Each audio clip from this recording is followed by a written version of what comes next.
உங்களுக்கு ரஜினி ரொம்ப பிடிக்கும்? உயிர். எப்பவுமே எந்த டைம்லையுமே அவர் கோவப்பட்டு நான் பார்த்துக்கிட்டேன். நான் வேலைக்கு சேரும்போது பாஷா மாதிரி பிளாக் போஸ்டர் வந்த டைம் அது. நான் ஒரு 5 ஸ்டார் ஹோட்டலோட குக். நான் வந்து எந்திரிச்சு நிற்பார். எந்திரிச்சு நின்று எனக்கு இது வேணும் அப்படின்னு சொல்லுவார். அவங்க வைஃப் அங்கே உட்காந்து அவங்க எந்திரிச்சு நிற்பாங்க. ஹஸ்பண்ட் அண்ட் வைஃப் தான் வருவாங்க. லதா மேடம் ஏதாவது சொல்லிட்டே இருப்பாங்க. இவர் இப்படி கையை பிடிச்சி இப்படி கேட்டுக்கிட்டே இருப்பார். சரி, நல்ல விஷயங்க அவர்கிட்ட நம்ம சாவர வரைக்கும் பேசுறதுக்கு இருக்கு. கண்டிப்பா கண்டிப்பா. இல்ல எனக்கு ரொம்ப பிடிக்கும் அவரை. சோ நீங்க சொல்றத கேட்க கேட்க எனக்கு ஐயோ சந்தோஷமா இருக்கு. Wonderful human. என்னைக்குமே வெளியில கேமராக்கு வெளியில நடிச்சது இல்ல, லுக்க பத்தி கவலைப்பட்டது இல்ல. நான் ஒரு நடிகன்றத மறக்கவே இல்லை. நான் பணம் சம்பாதிக்கிறேன், பணம் கொடுக்குறீங்க, நான் ஆக்ட் பண்றேன், நீங்க படத்தை பாக்குறீங்க, அதை வெளிப்படையா சொல்லக்கூடிய ஒரு ஆள். நிறைய பேருக்கு தைரியம் இல்லை. வெற்றி தோல்வி பிளாக் பஸ்டர் எதுவா இருந்தாலும் அவரை பாதிச்சதே இல்லை.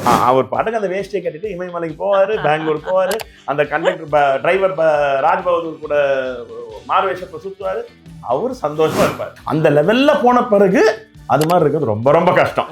இன்னைக்கு பேசலாம், நான் சொல்லலாம், அதை பத்தி எல்லாம் சொல்லலாம். பட் ரஜினிகாந்த் ஆன பிறகு அதே மாதிரி இருக்கிறது இருக்கு பாருங்க, சாதாரண விஷயம் இல்லை. நான் ரஜினி சாரை பார்த்தோ சமைச்சோ 20 வருஷம் ஆயிடுச்சு.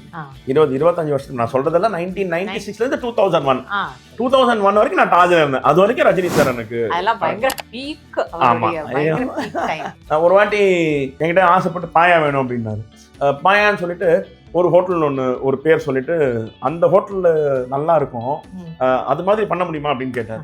ஒரு ஷெஃபுக்கு அதை விட ஒரு இது எதுவுமே இருக்க முடியாதுங்களா? ஸோ நான் உடனே பைக் எடுத்துக்கிட்டு அவர் சொன்ன ஹோட்டலுக்கு போனேன். அது மாதிரி ஹி லவ்ஸ் நான் வெஜிடேரியன் ஃபுட். இப்போ நிறைய ரெஸ்ட்ரிக்ஷன் ஏஜ், இப்போ ஆஃப்டர் ஹிஸ் மெடிக்கல் கண்டிஷன் வந்து இப்போ சாப்பிட்றதுல ரொம்ப கண்ட்ரோல், வெளியே சாப்பிட்றது அப்படின்னு சொல்லி கேள்விப்பட்டேன். இப்போ கொடுத்துட்டு சாப்பிட்டுட்டு இது நல்லா இருக்கு ஆனால் இது ரொம்ப எக்ஸலண்டா இருக்குன்னு சொல்லி நம்ம பண்ணதை சொன்னாரு. நம்ம ஹோட்டல் டாஜ்ல பண்ணதை வந்து ரொம்ப நல்லா இருக்கு, இது ரொம்ப நல்லா இருக்கு அப்படின்னு. ரஜினி ரொம்ப பிடிக்கும். உயிர். உயிர். நான் ரொம்ப க்ளோஸ் குவார்டர்ஸ்ல அவரை பார்த்திருக்கேன். ரொம்ப கிட்டக்க இருந்து அவரை பார்த்திருக்கேன். ரொம்ப வாட்டி கிட்ட இருந்து பார்த்திருக்கேன். நான் டாஜ்ல ஷெஃபா இருக்கும் போது அடிக்கடி வருவாரு. அவரும் அவங்க ஃபேமிலி வருவாங்க. ரொம்ப எளிமையான ஒரு மனிதர், ஒரு போகஸே இல்லாத ஒரு மனிதர். நிறைய தியரிஸ் அவரை பத்தி சுத்தி கருத்துக்கள் உலாவிட்டு இருக்கும். ஆனா எதுவுமே அதை பாதிக்காம அவராகவே இருந்துகிட்டு இருக்காரு பாருங்க. ரொம்ப கஷ்டம். 50 வருஷமா அந்த மாதிரி நடிக்க முடியாது.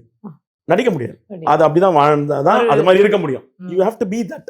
ஸோ கொஞ்ச காலத்துக்கு இப்படி இருந்தேன் அப்படின்னு. எப்பவுமே எந்த டைம்லயுமே அவர் கோவப்பட்டு நான் பார்த்தது இல்லை. அவர் கோவப்பட்டு ஒரு வார்த்தை சொல்லி நான் பார்த்தது இல்லை. வந்து டேபிள் நின்னா நான் ஒரு ஷெஃப், நான் ஒரு 5 ஸ்டார் ஹோட்டலோட குக்கு. நான் வந்து எந்திரிச்சு நிற்பார். எந்திரிச்சு நின்று எனக்கு இது வேணும் அப்படின்னு சொல்லுவாரு. அவங்க வைஃப் அங்கே உட்காந்து அவங்க எந்திரிச்சு நிற்பாங்க. வந்தோடனே எப்படி இருக்கேன்னு விசாரிப்பாரு. உன் வேலை ஷெஃப், நீ சமைச்சு கொடு அப்படின்ற மாதிரி இருக்காது. ஒரு ஃபேமிலி மெம்பர் மாதிரி ட்ரீட் பண்ணுவாரு.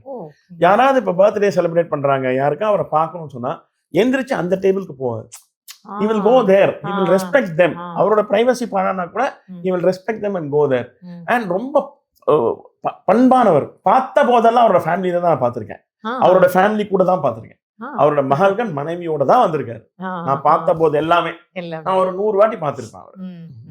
ஸோ சோழா ஷெரட்டன்ல இருந்து டாஜ்கோர்மன் வரைக்கும் ஒரு 100 வாட்டி பார்த்திருப்பேன். 100 வாட்டியும் அவருடைய மனைவி மக்கள் கூட தான் பார்த்திருக்கேன். சரி, நல்ல விஷயங்க அவர்கிட்ட நம்ம சாவர வரைக்கும் பேசுறதுக்கு இருக்கு. அதுக்கே நம்மளுக்கு நேரம் பத்தாது. எல்லார பத்தி இப்போ உங்களை பத்தியும் கேட்டா ஒரு 100 பேர் ஒப்பீனியன் சொல்லுவாங்க, என்ன பத்தி கேட்டா ஒரு 100 பேர் ஒப்பீனியன் சொல்லுவாங்க. பட் நமக்குள்ள இருக்கிற நல்லதை செலிப்ரேட் பண்ணா பேசுறவங்களுக்கு நல்லது. கண்டிப்பா கண்டிப்பா. இல்ல எனக்கு ரொம்ப பிடிக்கும் அவரை. சோ நீங்க சொல்றத கேட்க கேட்க எனக்கு ஐயோ சந்தோஷமா இருக்கு. Wonderful human being, very wonderful human being. நிஜமாவே ரொம்ப தாழ்மையான ஆள். பஸ் கண்டக்டரா இல்ல அதுக்கு முன்னாடி கூலியா இருந்து வந்தது இன்னி வரைக்கும் மறக்காம இருக்கிறாரு. என்னைக்குமே வெளியில கேமராக்கு வெளியில நடிச்சது இல்ல, தன்னுடைய லுக்க பத்தி கவலைப்பட்டது இல்ல. நான் ஒரு நடிகன்றத மறக்கவே இல்லை. நான் பணம் சம்பாதிக்கிறேன், பணம் கொடுக்குறீங்க, நான் ஆக்ட் பண்றேன், நீங்க படத்தை பாக்குறீங்க, அதை வெளிப்படையா சொல்லக்கூடிய ஒரு ஆள். நிறைய பேருக்கு தைரியம் இல்லைங்க. வெற்றி தோல்வி பிளாக் பஸ்டர் எதுவா இருந்தாலும் அவரை பாதிச்சதே இல்லை. அவர் பாட்டுக்கு அந்த வேஷ்டியை கட்டிட்டு இமயமலைக்கு போவாரு, பெங்களூர் போவாரு, அந்த கண்டக்டர் டிரைவர் ராஜ்பகதூர் கூட மார்வேஷத்தை சுத்துவாரு, அவரு சந்தோஷமா இருப்பாரு. when it doesn't affect you, எதுவுமே வெற்றி தோல்வி கோவம் எதுவுமே உங்களை அஃபெக்ட் பண்ணலன்னா அது மாதிரி ஒரு பாக்கியசாலி யாருமே இருக்க முடியாது. எவ்வளவு பெரிய விஷயம் அது. அந்த மாதிரியானவர் அவர். ஆமா. அது மாதிரி அந்த லெவல்ல போன பிறகு அது மாதிரி இருக்கிறது ரொம்ப ரொம்ப கஷ்டம். ரொம்ப கஷ்டம். இன்னைக்கு பேசலாம், நான் சொல்லலாம், அதை பத்தி எல்லாம் சொல்லலாம். பட் ரஜினிகாந்த் ஆன பிறகு ஆமா. அதே மாதிரி இருக்கிறது இருக்கு பாருங்க, சாதாரண விஷயம் இல்ல. சாதாரண விஷயம். அதுதான் ரொம்ப முக்கியமானது Very point. true, very true. என்ன சார் சாப்பிடுவார் ரஜினி சார் வந்த அப்போ நான் ரஜினி சாரை பார்த்தோ சமைச்சோ 20 வருஷம் ஆயிடுச்சு. 25 வருஷம் நான் சொல்றதெல்லாம் 1996 இருந்து 2001 2001 வரைக்கும் நான் டாஜ்ல இருந்தேன். அது வரைக்கும் ரஜினி சார் எனக்கு அதெல்லாம் பயங்கர பீக். ஆமா. நான் 96ல காலேஜ்ல முடிச்சு வரும்போது பாஷா வந்தது. ஸோ நான் வேலைக்கு சேரும் போது பாஷா மாதிரி பிளாக் போஸ்டர் வந்த டைம் அது. தாஜ்ல வேலைக்கு சேரும்போது அந்த டைம் நிறைய நான்வெஜ் விரும்பி சாப்பிடுவாரு. சிக்கன் ரொம்ப விரும்பி சாப்பிடுவாரு. சிக்கன் பாயா, ஆட்டுக்கால் பாயா ரொம்ப விரும்பி சாப்பிடுவாரு. ஸோ நான் ஒரு வாட்டி என்கிட்ட ஆசைப்பட்டு பாயா வேணும் அப்படின்னாரு. பாயான்னு சொல்லிட்டு ஒரு ஹோட்டல் ஒன்று ஒரு பேர் சொல்லிட்டு அந்த ஹோட்டல்ல நல்லா இருக்கும், அது மாதிரி பண்ண முடியுமா அப்படின்னு கேட்டார். ஸோ உங்க ஷெஃபுக்கு அதை விட ஒரு இது எதுவுமே இருக்க முடியாது இல்லைங்களா? ஸோ நான் உடனே பைக் எடுத்துக்கிட்டு அவர் சொன்ன ஹோட்டலுக்கு போனேன். அவங்க உட்காந்து இருக்காரு, ஸ்டார்டர் கொடுத்துட்டோம். அவர் வந்து யூஸ்வலா வந்து 2 ட்ரிங்க் இல்லை 3 ட்ரிங்க் வச்சிருப்பாரு கையில. ஸோ வந்து உட்காந்தோன்னா அவரோட ட்ரிங்க் ஒன்று ஊற்றி விஸ்கி குடிப்பாரு. சாப்பிடும்போது ஒரு ட்ரிங்க், இந்த சாப்பாடு பேர் அவ்வளோதான். அந்த 2 ட்ரிங்க் முடிச்சா அதை மூடி வச்சிருவாரு. ஸோ வந்தாலும் ஒரு 1/2 hour 45 minutes husband and wife தான் வருவாங்க. லதா மேடம் ஏதாவது சொல்லிக்கிட்டே இருப்பாங்க, இவர் இப்படி கையை பிடிச்சி இப்படி கேட்டுக்கிட்டே இருப்பாரு. ஸோ அந்த ஒரு ட்ரிங்க் முடியறது கிட்டத்தட்ட 1/2 hour 45 minutes ஆயிடும். ஸோ அவருக்கு சாப்பாடு வந்து உடனே கொடுக்கணும்னு இல்லை, நிறைய டைம் இருக்கும். ஒரு 1.5 மணி நேரம் கழிச்சு தான் சாப்பாடு கொடுங்க அப்படின்னு.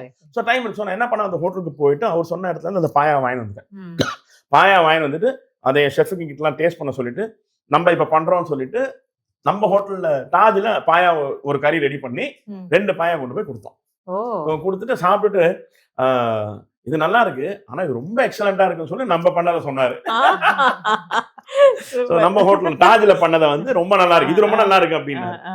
என்ன வித்தியாசம் அப்படின்னு, இது நீங்க சொன்ன ஹோட்டல்ல இருந்து வாங்கி வந்தது, இது நாங்க பண்ணது அப்படின்னா அவ்வளவு சந்தோஷம்.